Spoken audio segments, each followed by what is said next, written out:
In a recent Newsweek piece, former White House Press Secretary Sean Spicer argued that while executive orders can be an important tool in shaping immigration policy, they're not enough to create lasting change. Without legislative action, these policies can easily be reversed by future administrations and leaving America's immigration system in a constant state of uncertainty. So, what steps should be taken to implement real long-term reform? Sean Spicer joins us now to break it all down. So thanks for joining us here on the show tonight. Sean, let's look at immigration because it is at the forefront of this administration. So what needs to be done to bolster these executive orders that we've already seen from the Trump administration? Yeah, thanks for having me, guys. Look, my sort of motto is what happens with an executive order can be undone with an executive order. And you've seen this tit for tat. President Biden coming in day one, undoing a lot of the Trump stuff. President Biden ordering his team, President Trump then ordering his team to undo a lot of the Biden stuff. My point is right now, we have at a party been talking about the problems with immigration, the problems at our border, the problems with the visa system. And we have a president that's leading on immigration and border security. We have a Republican Congress and a Republican Senate. So what we need to do is to codify that stuff in law to make sure that a future Democratic president, God help us, doesn't undo all the progress the president is making. I mean, there's no question a lot can be done through executive order. What Biden did was basically gaslight us. We can't do anything. I can't have this happen. President Trump, within hours, showed that that wasn't true. But what I want to do is to make sure that while we have Republican majorities, that we codify in law the changes that need to happen so that we don't kick the can down the road and we're negotiating against ourselves with Democrats that want to institute open borders, don't want to have as many CBP officers and ICE officers. We need to take as much as we can, put it in a law, and make it almost impossible for the Democrats to undo. Well, amen to that, Sean. But as you know, Congress has been broken for a long time. And as you also know, and we like to talk here on Blaze News, the mandate, one of the biggest obstacles to President Trump implementing his mandate is the Republicans, unfortunately, in Congress. So that being said, when you look at the situation now and you have debate about one big, beautiful bill, maybe passing another bill, it's a complicated situation. What do you think is the best route forward for Congress? How do we get this done? Yeah, it's a great question. I would, in a perfect world, I'd say one big, beautiful bill because you only have to do it once and you get everything done. The problem with that is that in order to get the offsets for the taxes, and this is all like Washington, speak, it's going to be a lot. It's going to take a long time and you lose some steam and you lose something. Lindsey Graham and the Senate, I think, want to get points on the board. So the first bill that the Senate would pass would deal with defense, border, and energy. Get that out of the way, lock it in. It's like one of those game shows where you put enough points on the board and then they lock it in and then you move to the next level. Yeah. I just think that to me is easier because the problem with the tax issue right now is you've got a bunch of deficit hawks, right? I mean, you guys are down there in Texas. You got Chip Roy and others, Jody Arrington, who want a lot more offsets. They want to cut spending. And I think that's great. I love what DOGE is doing. I love the reforms that President Trump is instituting in government. But in order to not affect the deficit as much as some on our side they have to find additional offsets. That's going to take time. So as much as I would love personally to have one big, beautiful bill and get it done, I just think that the longer that we take, it's like anything else. Those self-help books where they tell you, wake up, do the hardest thing you can, and then move on. I feel like right now, get this thing done, get the energy, the border, and immigration and defense done, and then figure the tax thing out. Because the biggest problem with the tax stuff is it's like a seesaw. Some members want more of the state and local deductions taken off, primarily those guys from New York and New Jersey and California, and some want, tax cuts in other areas. And each costs, wherever you put one thing on the scale, somebody else falls off the other end.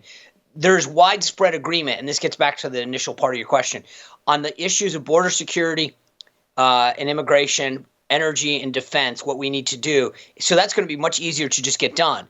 The problem is if you're Speaker Mike Johnson, it takes a lot of the sweeteners off the table that could get people on the same page for the tax bill, and he doesn't want to have to go through the process twice.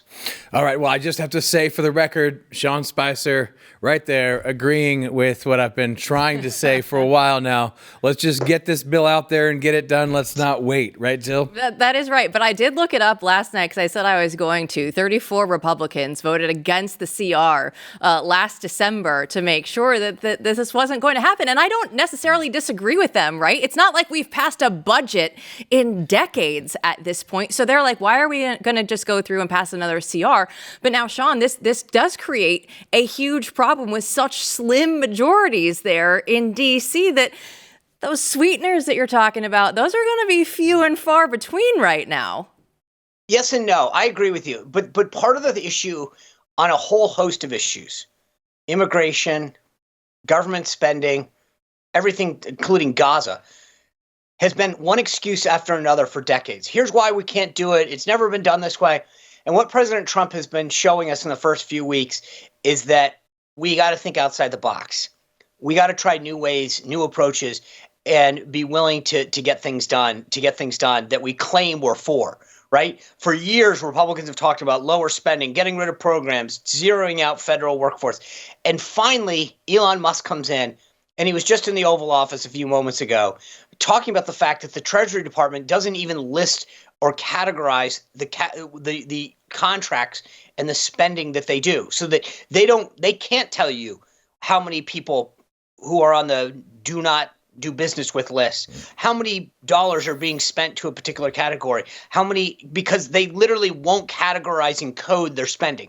These reforms are needed. And when you can show some of these people who have very valid concerns, I share them. Why do we keep kicking the can down the road on the CR or on raising the debt ceiling and to get told we need to deal with spending, and then what happens the day after you pass it? Everyone in Congress goes home to their district, forgets about it until a year later when we get jammed up against the deadline and told that we got to do it all over again.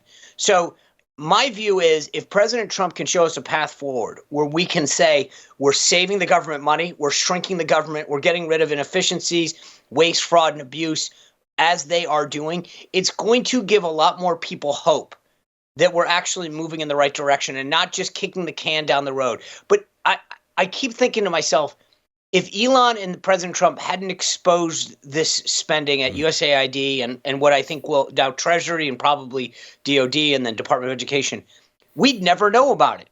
It would keep happening and keep getting spending. And we'd be funding trans carnivals in Ireland for decades on end. So I think that what gives me hope is finally somebody is doing something about the problem instead of just making up excuses why we can't.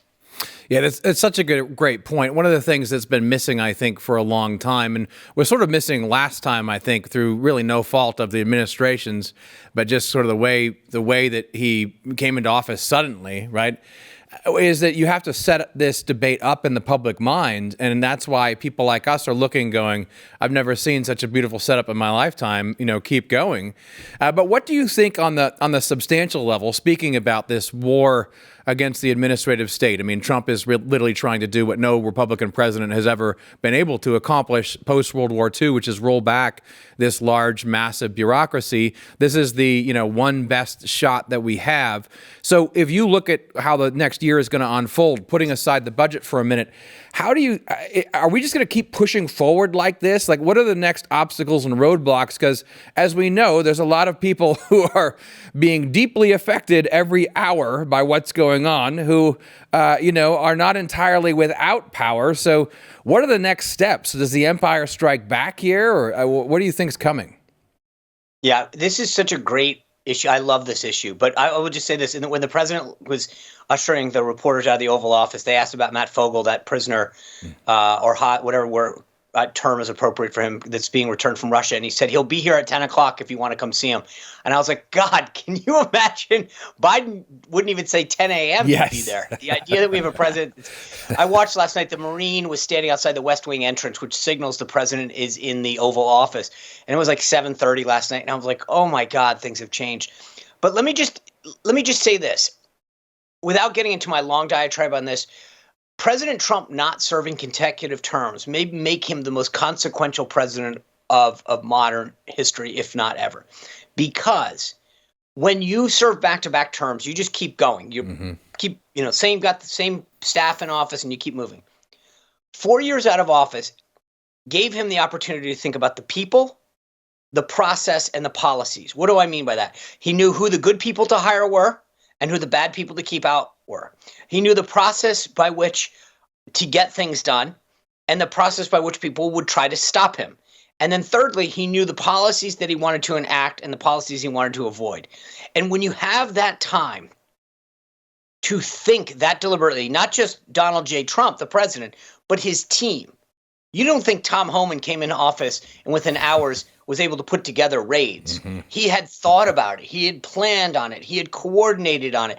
All of these things that President Trump is doing in the past 3 weeks have been thought out, planned out, because they've had time, in some cases years, to think to themselves, if I get back in, this is what I will do.